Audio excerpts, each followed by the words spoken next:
Welcome back to what's turning into a bit of an opus majus.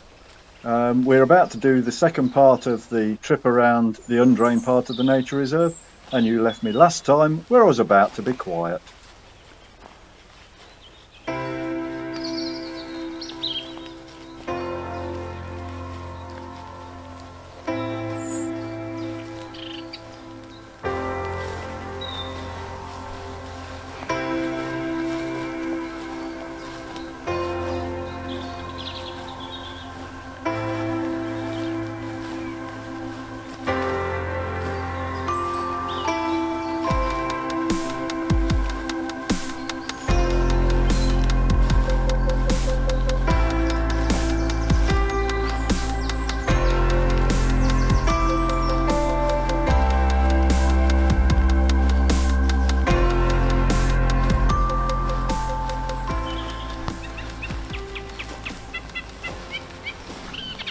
Now, it might be of interest to know that the drove we've just walked along, Spinney Bank, or more accurately Spinney Drove, forms the northern boundary of the nature reserve. If you do visit and you stand around along here somewhere and look through the reeds, you'll be able to see the actual Spinney Bank on the other side of the ditch. And if you can see beyond that, you'll notice that the land on the other side of the bank is some 1.5 to 2 metres below where you're standing. Now that does pose a little bit of a problem if you're trying to manage a wetland, because you can't stack water up. Bit of a shame that I haven't got a slightly better camera actually, because there's loads of dragonflies up and down this drove. Common darters, seen quite a few of. They're a sort of a reddy colour, and they're distinguished from ruddy darters,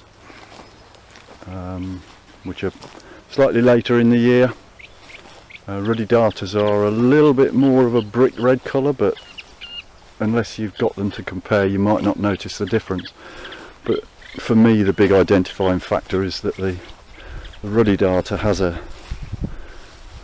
sort of wider tip to its tail.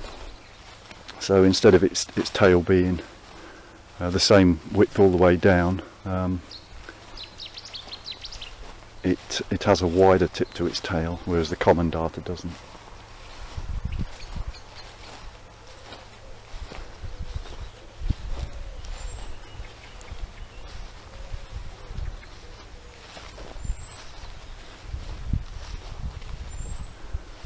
Right, this is the area I referred to at the end of Spinney Bank. So Spinney Bank comes up from there. This is where the pump house is, and that pumps out surrounding arable land into Drainer's Dyke, just there. So also referred to as Spinney Bank Drainer's Corner. It's where we turn east and start walking along Drainers. Just the other side of these bushes is one of the longest running ecological surveys, probably in the world actually. Certainly in the UK, but quite possibly in the world. And it's where Harry Godwin and Arthur Tansley, Sir Harry Godwin and Sir Arthur Tansley, did a lot of their research work,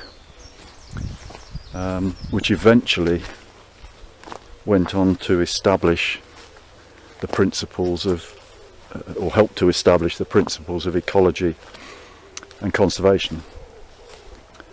This was way back in the 1920s.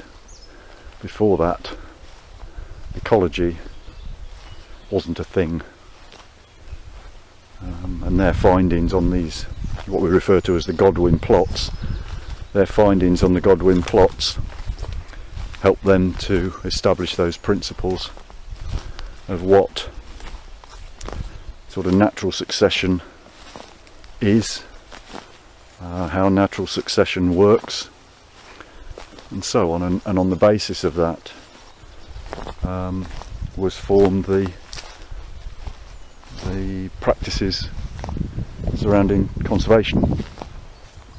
Now, normally I talk about the Godwin plots and say that there are 4 plots, well 5 plots here actually, and each one is managed on a different rotation. So at the far end there's a plot that's managed every year, and then the next plot is managed every 2nd year, every 3rd year, every 4th year, and that plot there isn't managed at all. So as you can see, the one that isn't managed at all has grown up and is entirely covered in scrub, silver birch, buckthorn, alder buckthorn and so on.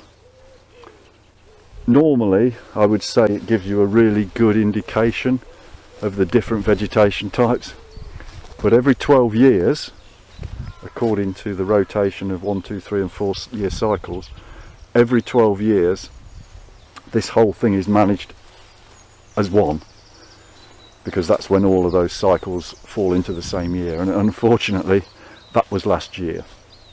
So we'll need to wait another 11 years before we'll see it at its absolutely best, where you've got 1 year's growth, 2 years growth, 3 years growth and 4 years growth all in the same place. And there we have, hopefully you can read that, a little story about Godwin, the plots, and birthplace of modern ecology, because it says so. This is one of the things about Wicken Fen that can sometimes blow you away. You're often walking in the footsteps of well, greatness really. You've got the godfathers of ecology here. There's people like Norman Moore, who helped to salvage the English countryside from DDTs in the 1960s. There's William Thorpe, after who the visitor centre's named. He prevented Wicken Fen becoming a bombing range during the Second World War. There are so many people associated with this place, and it's actually quite humbling sometimes when you become aware of the significance of the site. So as promised, this is Drainer's Dyke, long linear watercourse, takes water from the pump house all the way out to Wicken Lowes.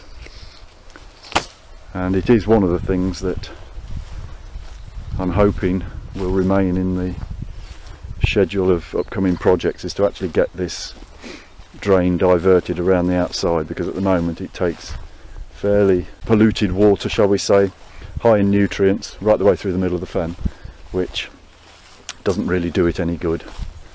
The processes that it forms are eutrophic processes. Basically there's high nutrient levels within this water body. I mean, you wouldn't really know it to look at because the water looks crystal clear, but we do have a process of clearing this ditch out a lot more frequently than we do other ditches. So any nutrients that do get locked away in the silts at the bottom are removed fairly quickly, but obviously that costs. There's a big cost involved with that, so, and well, it's not really conducive to the health of the fen to have eutrophic water flowing through the middle of it. Now, as well as acting as a drainage channel, Drainer's Dyke also acts as a boundary between the Sedge Fen and Verrall's Fen. I'll cover the management of Verrall's Fen in detail when I get to the management section of the management blog, but it's partly grazed, which is unusual for Wicken Fen, and it's partly cut. And whilst it has most of the same wildlife, it does actually have a very different structure, vegetation structure, to the rest of the fen.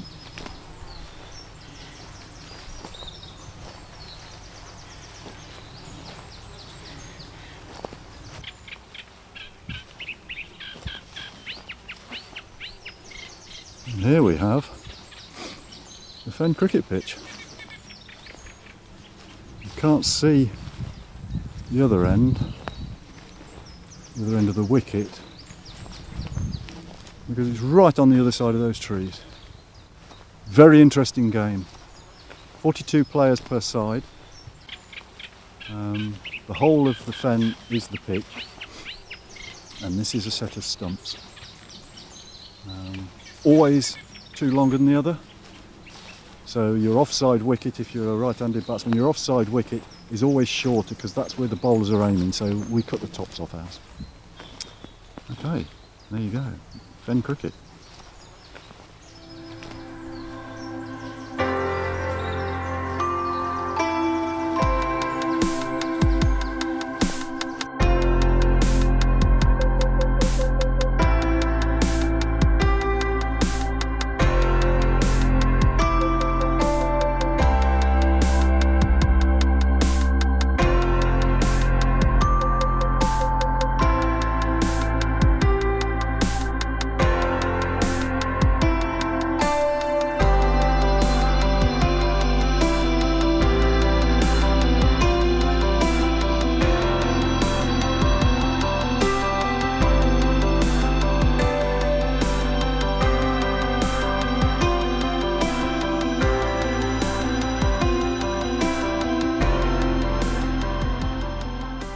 Now, coming up on the left here are a second set of Godwin plots, which had lain undetected for several decades until, well, around about the mid-1990s. We've cleared Car away from 4 of them, but no other management has taken place, and we're not really sure what to do with them now.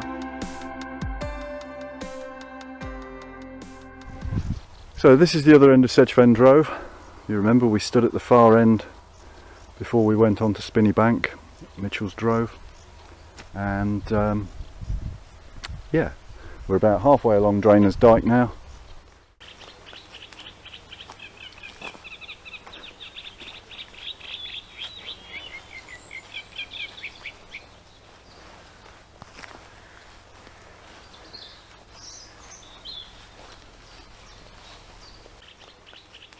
This is a particular favourite of mine.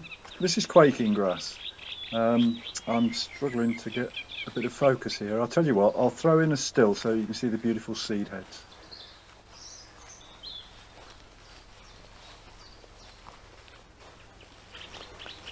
This is another particular favourite of mine.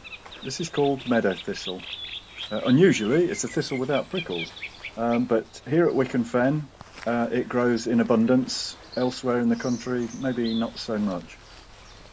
Because it's growing in the fens, as you might expect, it likes to have its feet in water. But it doesn't compete very well, so here at Wicken, it tends to grow on the droves where we manage them every year.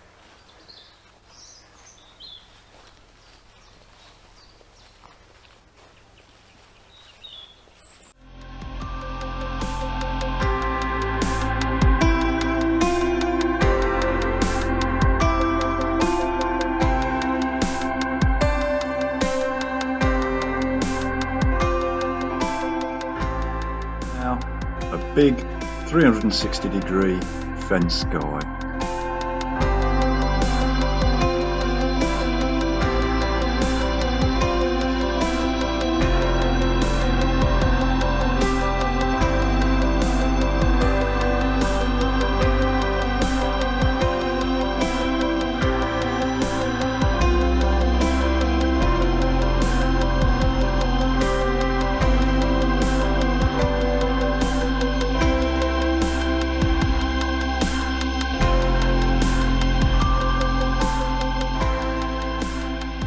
So there we are. I hope you agree. It's quite magnificent, and it never ceases to make me feel just ever so slightly humble. So we're now coming towards the end of Drainer's Dyke, where Drainer's Dyke meets Wicken Lode, and Wicken Lode then disappears off towards Reach Lode, the Cam, the Ouse, Great Ouse, and ultimately to the Wash. But we're not going to go that far. We're just going to go Wicken Lode, and then we're going to go in the other direction. And we've got a very excitable sedge warbler here. Can't quite get going with this song. And there's a female stone chat, which again, if I had a decent camera, I'd probably try and get a shot, but there's not much point with this one.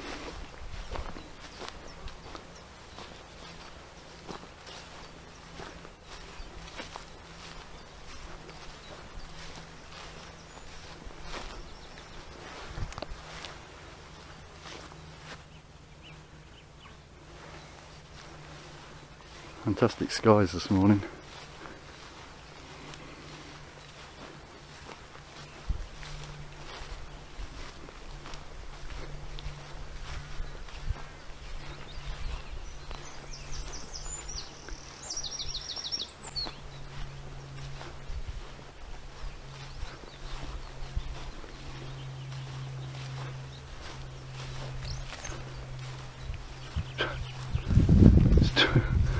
Two young pheasants have just flown up out of the vegetation here. There's a sort of meadow hay field, fen meadow. I forgot what it was. Out of the fen meadow and into the scrub. It's quite nice. It's an indication that people aren't coming down here much at the moment. That'll all change in a couple of days, but never mind. I'll just have to get used to that.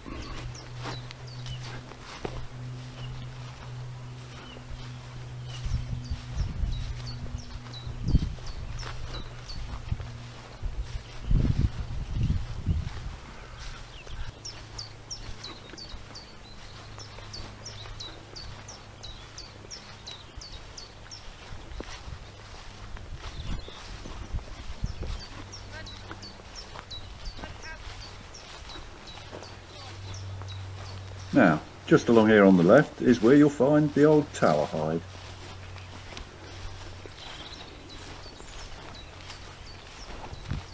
Built in 1955, so a little bit older than me, would you believe?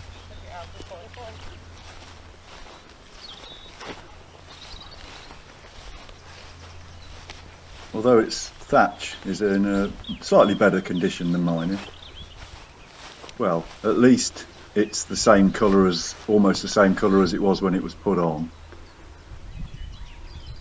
And all of those holes that are in it are courtesy of woodpeckers. Because the tower hide is hollow inside, it resonates rather like a dead tree, and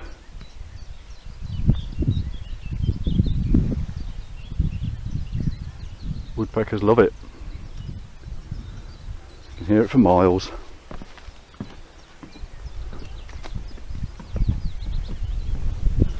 Go in and have a quick look from up the top.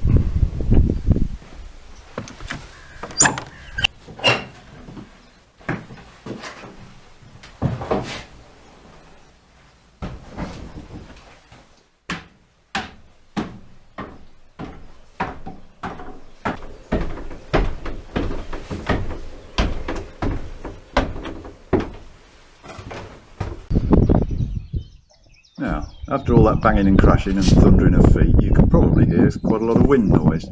Top tip, on a really hot day, the top of the tower hide is the best place in the world.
Right then, so we'll rejoin Wicken Load, or at least the path alongside Wicken Load, because that is actually Wicken Load.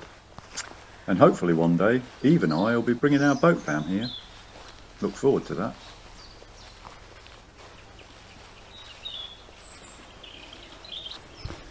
But for now, we'll carry on our merry way with this walk.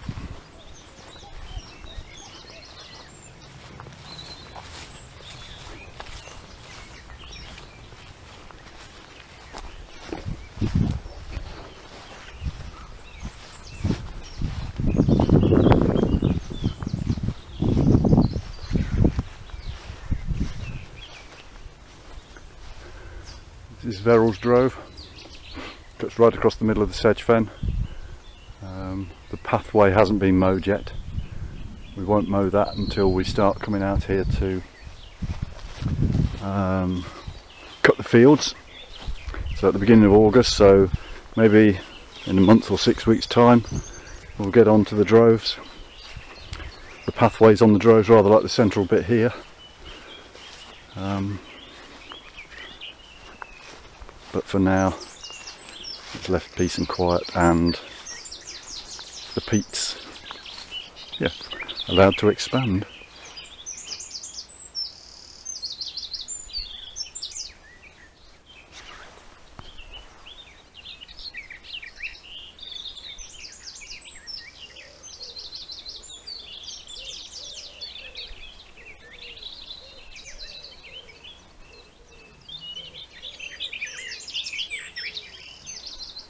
Looks like we've got a couple of garden warblers competing. One here and one across the load. Very similar to blackcap. Perhaps a bit more scratchy than blackcap. But yeah, difficult to describe.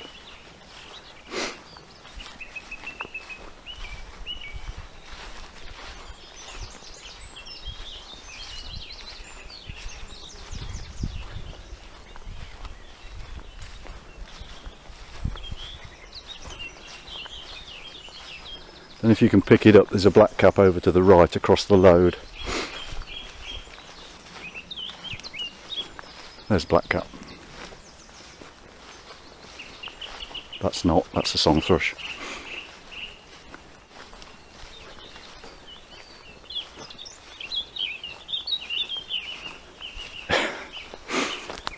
They are singing almost simultaneously, so it's quite different. We're getting closer to the blackcap and we're getting further away from the song thrush, so you might pick it up.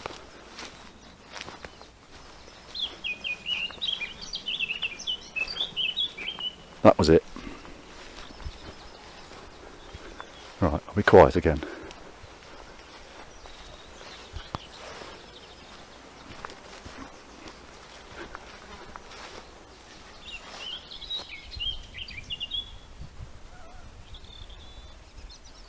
And over in that direction against the trees is Christie's Drove, another one that goes straight across the fen. Incidentally, if you do hear a few voices, there is a public footpath on the other side of the load, and there are people, quite rightly, walking down there. It's a lovely morning, why wouldn't you? They probably think I'm mad talking to myself.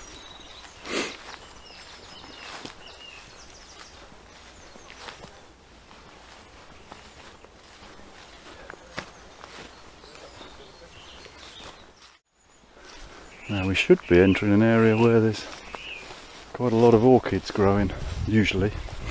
It's an area that's recovered. It suffered badly when we had this all open in the winter, but now it's recovering nicely, and that's really nice to see. So we'll find a couple of good examples and I'll stop the filming for you.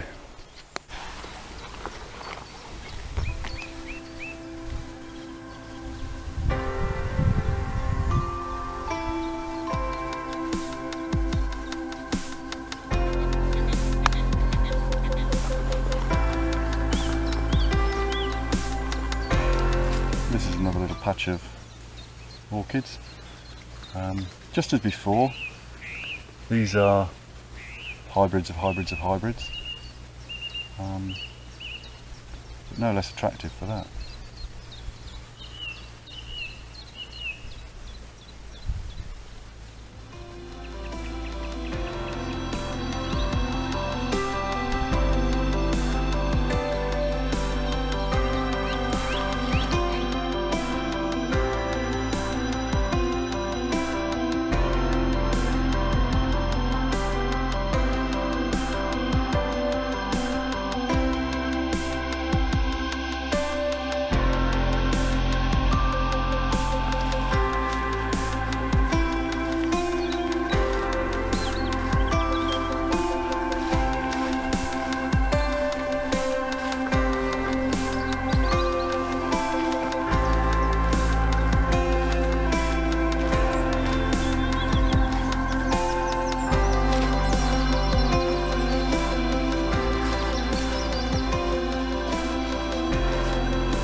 And this is where Wicken Lode and Monk's Lode come together. It's also the site of the Great Ouse Boating Association moorings, and it's where Eve and I hope to be moored up maybe in a year, maybe 2 years. We look forward to that.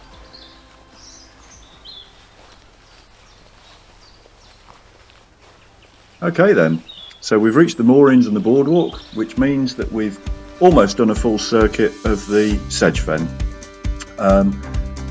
If you've enjoyed this half as much as I have, and you're not already, please subscribe, give us a thumbs up, and don't forget to ding that old bell if you want to see any more of these.